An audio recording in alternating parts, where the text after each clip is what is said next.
We do that. Let's take you now to Durban, where Santaco is meeting with taxi drivers. They're currently discussing ways of stopping the ongoing looting. And our reporter Nabeelah Shaikh is there and joins us now. Nabeelah, good to have you. I think if there's one thing that the taxi association, the likes of Santaco, have been rather commended for, is taking proactive action in ensuring that they are part of the solution in protecting what at least is left, of these supermarkets and communities, and just making sure they safeguard, they treasured, sort of like landmarks within the communities. I mean, what do you have in terms of Santaco's involvement?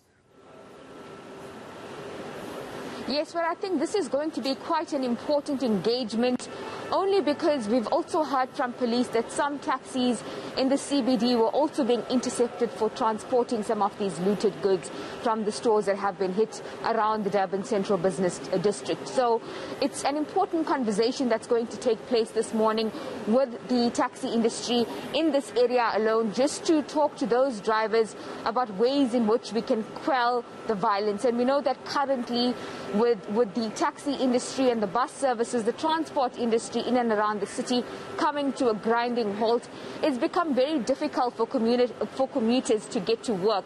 So if these tensions are able to simmer down in and around Durban, at least the taxi industry can provide that essential service just to transport at least our healthcare workers to work, so that they can get to our nearby hospitals and our clinics. That's why that's going to be a very important discussion that will take place this morning. Yeah. Do we know if there's any word from Santaco in terms of some of their taxis that have been alleged to have been involved? Did they release a statement about this? Because we've seen statements about them saying that they will be protecting some of the communities in other provinces like Limpopo.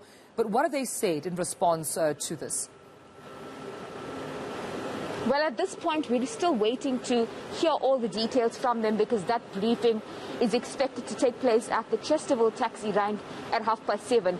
But what we've heard from them, and I think some of the police officers on the ground here this morning, is that they say this is a very good thing that the taxi industry is coming together in this time of need to assist where they can. So it would be important to hear them out, what they've got to say as well, and how they can just help with regards to stopping the violence here in the CBD, because despite, most of the businesses here coming to a grinding halt, and we're seeing the devastation get much worse.